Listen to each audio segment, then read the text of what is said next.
dalam kecerdasan apa? Artifisial. Jadi yang dinamakan artifisial itu yang kecerdasan yang gimana? Yang kecerdasan buatan. Jadi udah paham kan? Jadi di dalam materi etika ini, ya sebelum Bapak jelaskan etika dalam kecerdasan artifisial, kalian itu harus paham juga apa itu sebenarnya AI. Ya, apa itu sebenarnya kecerdasan AI? Ya, yang dimaksud dengan artificial intelligence AI itu. Jadi kepanjangan dari AI itu adalah artificial intelligence. Itu pengertiannya adalah sistem yang mampu berpikir, sistem yang mampu berpikir. Bisa berpikir itu rupanya. Sistem yang mampu berpikir, belajar dan mengambil keputusan layaknya sebagai seorang manusia. Jadi sistem ini nggak mau kalah dengan manusia. Kalau manusia ini punya akal, ya kan? Akalnya itu apa? Untuk berpikir. Ya. Jadi sistem ini juga seperti itu. Dia nggak mau kalah dengan manusia. Makanya dia disebut si AI ini adalah sistem yang mampu berpikir, belajar dan mengambil keputusan layaknya manusia. Jadi kalian harus bisa memahaminya, ya kan? Ya. Ya. Jadi di dalam AI ini diperlukan etika. Tadi sesuai dengan materi itu. Bapak bilang tadi pertama etika dalam kecerdasan artifisial. Jadi etika yang terdapat di dalam AI ini apa? Pengertian itu dan apa tujuannya? Diperlukan agar penggunaan AI ini memberi manfaat. Itu aja, memberikan manfaat tanpa merugikan manusia. Tahu maksudnya? Tanpa merugikan manusia. Tahu maksudnya tanpa merugikan manusia? Siapa yang tahu? Ini Bapak kasih materi ini harus kita timbal balik. Jangan Bapak kasih materi kalian hanya sekedar bohong, tapi harus ada timbal baliknya. Bapak kasih pertanyaan jawab. Apa itu yang dikatakan manfaat tanpa merugikan manusia? Apa artinya? Gak apa-apa, jawab aja, gak apa-apa. Apa? Menggunakan AI untuk keperluan kayak ya misalnya kayak buat yang bermanfaat gitu Pak. Contohnya Kayak memberikan konten-konten yang baik. Dia tanpa merugikan manusia. Bahkan dia membantu, kan gitu kan? Bahkan dia membantu pekerjaan manusia. Tapi kita tidak boleh tergantung terhadap AI. Karena kita diciptakan untuk berpikir. Oke? Paham kan? Maksud dari etika ini kan? Oke ya? Itu sebagai pengantar dari Bapak tadi materi yang etika dalam kecerdasan artifisial. Baru di sini kita masuk ke pengertian AI. Etika AI ini apa sih sebenarnya? Etika AI ini adalah seperangkat, berarti seperangkat sekumpulan. Kan itu kan? Seperangkat prinsip moral untuk mengarahkan bagaimana AI ini dikembangkan dan digunakan. Itulah salah satu pengertian dari etika AI. Bagaimana dia dikembangkan dan digunakan oleh manusia? Harus tahu tempatnya, harus tahu aturannya. Makanya dikatakan etika. Makanya dikatakan etika. Sama kayak etika manusia ini apa yuk? Kita harus disiplin. Kan? Sistem juga seperti itu. Mereka harus tahu bagaimana dikembangkan dan menempatkannya dan digunakan oleh manusia. Oke? Setelah itu masuk tujuannya. Tujuan dari etika AI ini, tujuannya adalah memastikan AI adil. Dia bersifat adil. Dia tidak pandang-pandang bulu. Siapa yang mau ditolongnya, dia berbagi jawaban, berbagi solusi. Nah, dia bersifat adil, bersifat aman, bersifat transparan, dia terbuka, aman. Tapi aman itu apa? Bersifat aman, tidak ada risikonya, tidak ada bahaya yang dikasihkannya, yang diberikannya ya. Oke, transparan dan bermanfaat bagi manusia. Jadi yang tujuannya itu, yang dikasihnya itu memang betul-betul sifatnya bermanfaat bagi manusia, menolong manusia. Ya. Jadi kita harus paham. Jadi materi etika dalam kecerdasan artifisial ini kita harus paham apa yang dikatakan AI, apa etika, dan apa tujuan dari etika tersebut. Kita harus paham, ya kan? Oke, selanjutnya prinsip dari etika. Etika juga punya prinsip. Apa itu salah satunya? Keadilan dan non diskriminasi. Nah, dia tadi tujuannya punya sifat adil dan dia tidak memandang bulu, tidak ada diskriminasi. Oke? Yang kedua, EI harus adil dan tidak bisa terhadap ras dan tidak bias terhadap ras, gender, agama atau status sosial. Dia tidak memandang itu semua. Mau apa rasnya dia tidak memandang. Yang penting ada yang meminta pertolongan sama dia, ada yang meminta bantuan sama dia, dia menolong. Ya? Atau status sosial. Ya? Itu salah satu prinsip dari etika EI. Dan selanjutnya ada juga prinsip yang kedua, yaitu transparansi dan akuntabilitas. Nah, dia bersifat transparan, terbuka, dan akuntabilitas. Tahu akuntabilitas artinya apa tuh? Akuntabilitas? Akuntabilitas sampai tahu lupa. Dia transparan dan sifatnya akuntabilitas, tersusun dengan rapi. Akuntabilitas itu artinya tersusun dengan rapi, ya. Pengguna berhak tahu bagaimana EI bekerja dan siapa yang bertanggung jawab atas hasilnya. Nah, pengguna bertanggung jawab atas hasilnya. Jadi dari prinsip yang kedua ini kita harus tahu juga bahwasanya kita sebagai pengguna berhak tahu bagaimana EI bekerja dan siapa yang bertanggung jawab atas hasilnya. Artinya gini, artinya kalau kita meminta sesuatu kepada sistem, kita harus baca dulu. Ya, kita harus baca dulu. Jangan kita hanya sekedar tahu copy paste doang. Tahu kan? Copy paste kita misalnya meminta sesuatu kan. Nah, kita langsung minta, sistem langsung menjawabnya. Kita baca dulu. Apakah jawaban yang kita minta itu sesuai dengan yang kita inginkan? Itu salah satunya. Ya, paham kan? Nah, jadi seperti itu contohnya ya. Nah, jadi dan siapa yang bertanggung jawab atas hasilnya? Yang bertanggung jawab atas hasilnya kita. Makanya kita yang menilai. Pantaskah, layakkah jawaban itu, sesuaikah jawaban itu? Oke? Selanjutnya, ya, prinsip yang ketiga. Ini dia prinsip yang ketiga, privasi dan keamanan. Dia mempunyai privasi, pengaturan privasi, ya, dan keamanan. Udah? EI harus menjaga data pribadi pengguna dan memastikan keamanan informasi. Tahu maksudnya? EI harus menjaga data pribadi pengguna dan memastikan keamanan informasi. Artinya, contohnya kita salah satu contoh sistem EI itu adalah cek GPT. Kita kalau masuk di cek GPT gimana? Caranya? Gimana? Sampai udah pernah untuk bermain di cek GPT?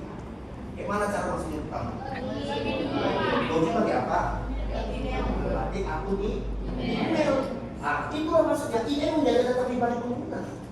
Jadi tidak sembarang manusia bisa masuk ke sistem tersebut. Kan gitu kan? Kalau kita tidak punya email, mana mungkin kita bisa masuk? Dan gitu kan? Mana mungkin kan? Kita harus punya email juga. Berarti kita disuruh daftar dulu ke Google kan, buat email kan? Nah, setelah kita daftar, udah oke, udah diterima pendaftaran kita di Google, udah dapat email kita, lalu kita bisa login. Kan? Kayak gitu kan? Nah, itulah dia poin kedua tadi. Nah, jadi ini ya prinsip etika EI yang ketiga. EI yang keempat. Prinsip etika EI yang keempat ini, ya, tanggung jawab sosial dan kemanusiaan. Nah, kalau ini udah paham dari tanggung jawab sosial dan kemanusiaan, ya. Selanjutnya EI harus digunakan untuk meningkatkan kesejahteraan, bukan merugikan masyarakat. Itu tergantung kita yang menilai manusia. Karena di sistem ini bekerja sendiri, kan gitu kan? Apa yang kita minta, dia akan membantu, kan gitu kan? Kan gitu kan? Oke. Selanjutnya masuk kita ke prinsip etika EI yang kelima. Prinsip etika EI yang kelima. Apa itu salah satunya? Kepatuhan hukum dan regulasi. Dia juga mempunyai hukum dan regulasi. Tidak sembarang sistem ini bekerja. Dia membantu manusia juga, dia melihat untuk apa digunakan sistem aku. Begitu kan? Makanya dia kalau bukan sifatnya sistem yang berbadan hukum, dia juga harus hati-hati juga untuk menjawabnya, untuk membantunya. Ya. Baru EI harus sesuai hukum, norma sosial dan aturan negara. Berarti dia tahu yang namanya undang-undang, tahu yang namanya peraturan, kan? Nah, jadi dia tidak sembarang dia membantu. Oke, lanjut sekarang kita ke prinsip. Nanti kita ke contoh penerapan. Contoh penerapan tadi media sekarang. Jadi contoh penerapan yang ada di AI ini, ya salah satunya adalah media sosial. Apa itu Pak salah satu contoh media sosial? Ya itu media sosial ini menyaring konten berbahaya, kan gitu kan? Salah satu ya. Jadi kadang ada kebanyakan manusia ini yang salah menggunakannya. Ada media sosial contohnya, dia mau jadi seorang konten, enak. Tapi biar kontennya ini biar disukai sama banyak orang, banyak masyarakat, dia salah menggunakannya. Membuatnya konten ini yang tidak layak untuk dikontenkan, kan? Betul kan? Betul kan? Nah, jadi dia AI ini juga menyaring atau AI ini juga menilai konten ini berbahaya atau tidak. Kalau dia berbahaya, akun kita akan di apa? Betul diblokir. Bapak pernah kejadian, Bapak cerita dulu. Bapak pernah kejadian, apa seperti Bapak? Apa seperti Bapak? Akun TikTok Bapak. Kaulah anak TK, anak Bapak, anak TK. Dia bukan buat konten di TikTok, tapi dia anak laki-laki Bapak. Dia ganti singlet sama sepak bola.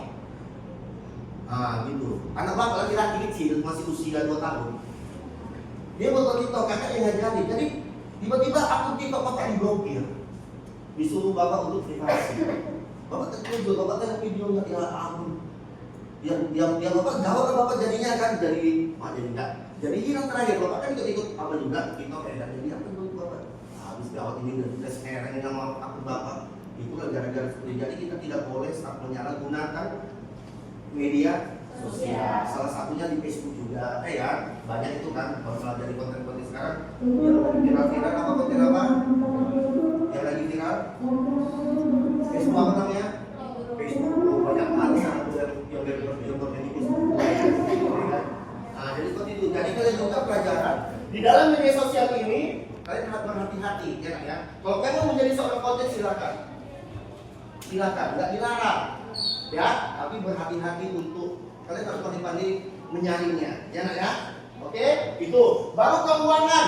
Sistemnya sistem pinjaman online yang adil. Nah, ini keuangan sistem pinjaman. Ini maksudnya gimana sih sistem pinjaman online yang adil? Banyak manusia sekarang meminjam online melalui aplikasi Dana. Banyak kan? Jadi ada sebagai aplikasi yang memaksakannya aplikasi ini tidak ada badan hukumnya. Kita misalkan minjem 2 juta, tiba-tiba nanti kena bunga kita 10 juta nggak bayar, kan gitu kan? Ada kan? Cuma hanya sekedar modal KTP ya? Cuma hanya sekedar modal KTP kan? Ini udah semangat ini langsung saya pinjaman online ini, gitu. Makanya berhati-hatilah, kalau bisa jangan, bilangkan sama keluarganya kalau bisa jangan ikuti hal-hal seperti itu. Ya, yang namanya pinjaman online itu nggak ada untungnya, malah rugi besar sama kita, kan gitu kan? Oke, itu salah satunya. Baru rekrutmen kerja, seleksi calon karyawan tanpa bias. Maksudnya biasanya tanpa jasa, tanpa uang. Ya, seleksi karyawan. Jadi gini, contohnya sekarang banyak pendaftaran melamar kerja, ya. Melamar kerja itu sistem online banyak sekarang kan? Banyak kan? Udah nggak laku lagi sekarang sistem lama. Macam surat lamaran kerja, kan gitu kan? Macam BPT, terus yang besar itu macam PT Kereta Api, PT apa lagi, kan itu kan? Itu sekarang udah sistemnya udah apa?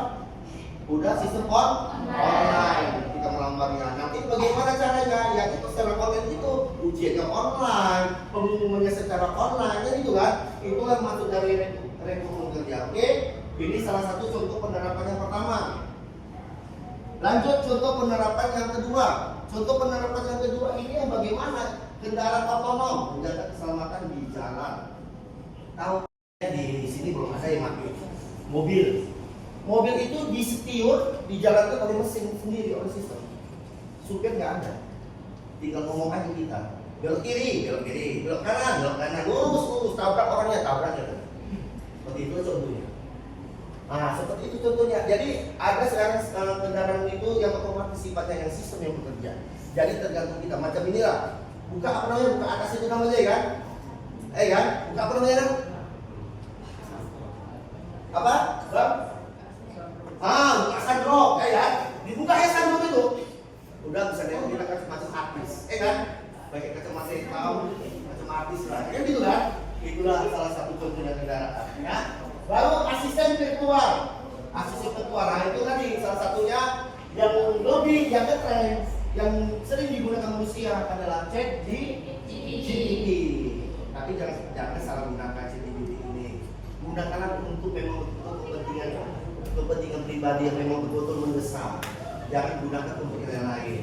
Ya, kalau misalkan ada tugas mencari di ChatGPT itu pakai orang malas. Ya, kan ada tugas dari guru kan, di tengahnya ChatGPT, udah langsung dijawab copy paste, kayak gitu kan? Kan sering menggunakan seperti itu kan? Kalau bisa jangan seperti itu, nanti kan pintar-pintar kita dibuatnya. Ada buku, guru itu kan mengasih buku, mengasih catatan, menjelaskan materi di kelas, gunakan itu, manfaatkan itu. Oke. Baru rekomendasi pilih musik, memberi saran tanpa manipulasi. Jadi pilih musik ini dia merekom bahwasanya kita disuruh memberi saran tanpa manipulasi. Bisa contoh pilih, ada pilih di bioskop, gitu kan? Ada konser juga. Jadi kita harus bernilai positif, menilai mereka. Jangan kita bernilai negatif. Oke? Itu ya, tanpa ada manipulasi. Selanjutnya, contoh penerapan kedua udah, maksudnya sekarang kita ke tantangan dan resiko. Jadi di kecerdasan kita ini mempunyai tantangan dan resiko. Contohnya bias algoritma, penyalahgunaan teknologi, dan manipulasi informasi dan privasi bocor. Itu tantangan dan risiko yang dihadapi oleh sistem. Ya, itu yang ditakuti oleh sistem. Seperti itu yang ditakuti oleh sistem. Oke? Selanjutnya, masuk kita ke selanjutnya tentang ini kesimpulan dari materi yang baru Bapak ajarkan tadi. Kesimpulannya adalah etika AI itu adalah pedoman agar teknologi AI aman dan bermanfaat. Agar teknologi AI aman dan bermanfaat bagi apa? Bagi siapa? Bagi manusia.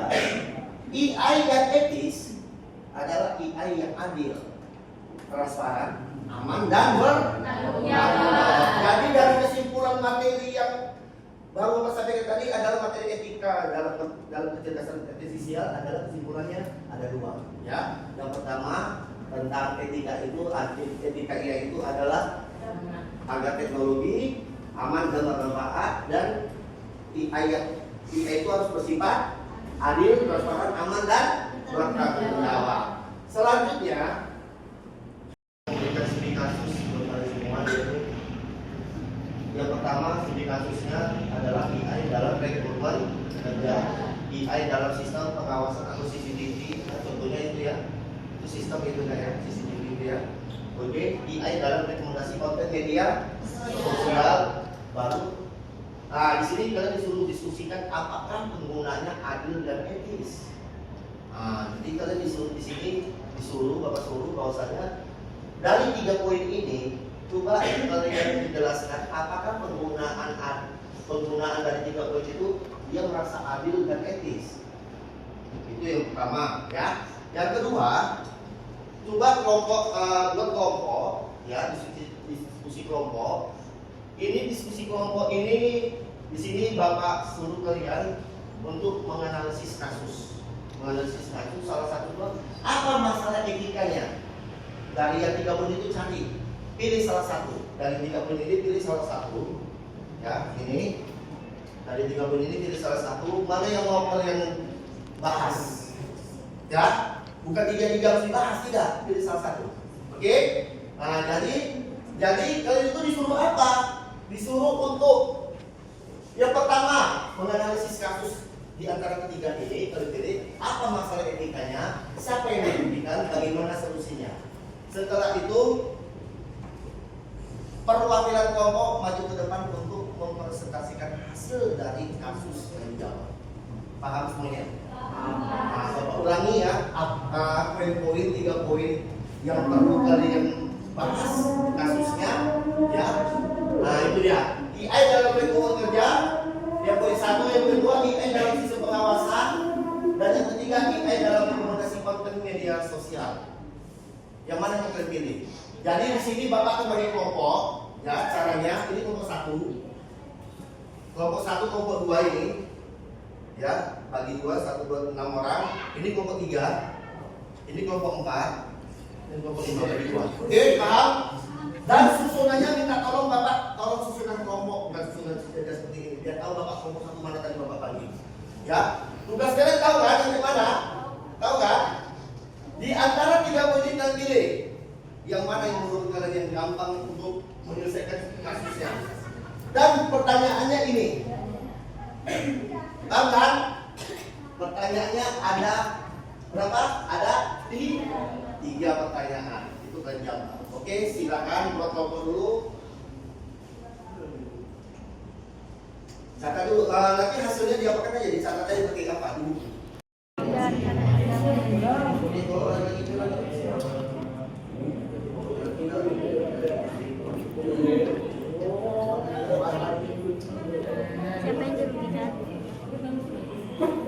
Siapa yang dirugikan?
Bagaimana solusinya?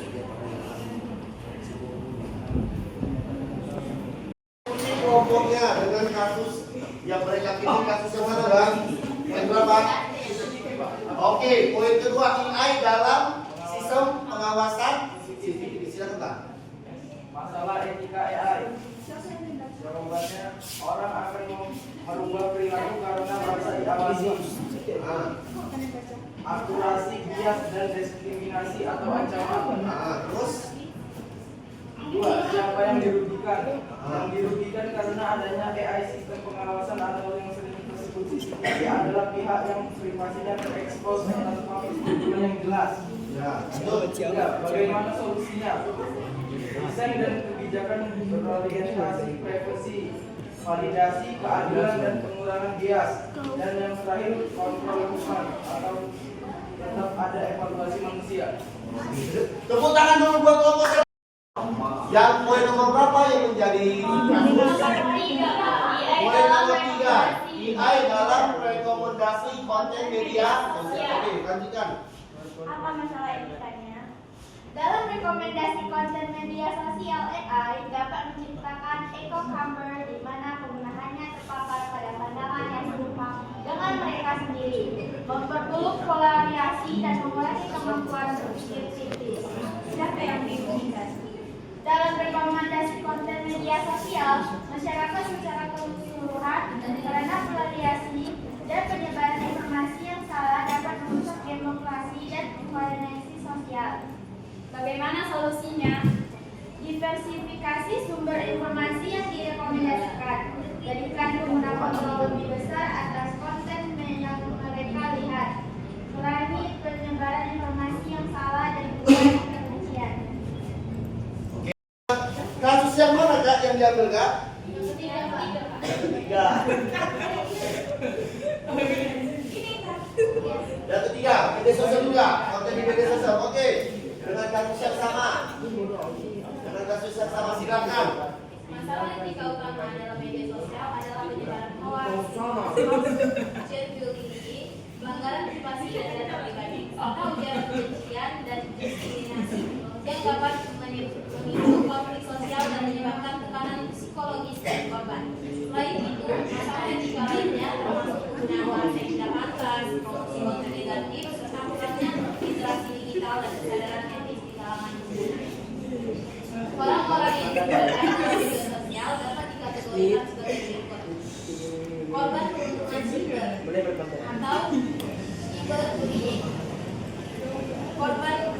korban doping, korban pencurian identitas, korban penyebaran berita palsu atau hoax, serta korban penipuan daring. Solusi untuk permasalahan dalam media sosial memerlukan pendekatan komprehensif yang melibatkan berbagai pihak. Berikut adalah beberapa solusi yang dapat diterapkan.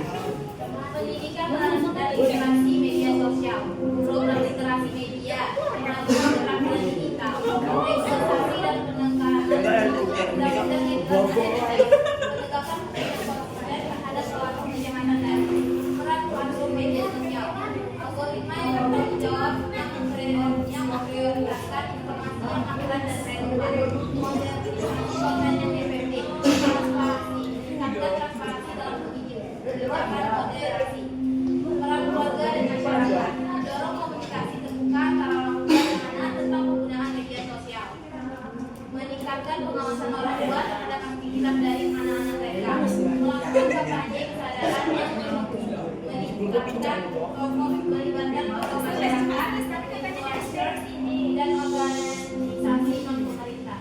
Oke, tepuk tangan buat kelompok 4. Kasus yang mana Kak yang diambil Kak? Yang ketiga.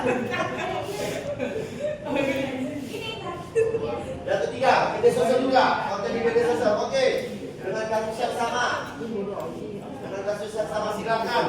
Masalah etika utama dalam media sosial adalah penyebaran hoax, share bullying, pelanggaran privasi dan data pribadi, serta ujaran kebencian dan diskriminasi yang dapat memicu konflik sosial dan menyebabkan tekanan psikologis dari korban. Selain itu, masalah etika lainnya termasuk penggunaan bahasa yang tidak pantas, promosi konten negatif, serta kurangnya literasi digital dan kesadaran etis di kalangan pengguna. Orang-orang yang digunakan media sosial dapat dikategorikan sebagai berikut: korban perundungan siber atau cyberbullying, korban doping, korban pencurian identitas, korban penyebaran berita palsu atau hoax, serta korban penipuan daring. Solusi untuk permasalahan dalam media sosial memerlukan pendekatan komprehensif yang melibatkan berbagai pihak. Berikut adalah beberapa solusi yang dapat diterapkan. Pendidikan dan literasi media sosial, program literasi media, kemajuan keterampilan digital, ekspektasi dan penekanan undang-undang internet, menegakkan konsumen terhadap pelaku kejahatan daring, peran platform media sosial, algoritma yang bertanggung jawab yang memprioritaskan informasi yang akurat dan relevan, konten yang efektif, transparansi, tingkatkan transparansi dalam kebijakan moderasi, peran keluarga dan masyarakat, mendorong komunikasi terbuka antara orang tua dan anak tentang penggunaan media sosial, meningkatkan pengawasan orang tua terhadap aktivitas dari anak-anak mereka, melakukan kampanye kesadaran yang melibatkan tokoh masyarakat, influencers, dan organisasi non-pemerintah. Oke, tepuk tangan buat kelompok 4. Semuanya udah? Oke. Jadi Bapak tutup ya materi hari ini ya. Semoga apa yang Bapak sampaikan sama semua ya. Dan setelah itu jangan lupa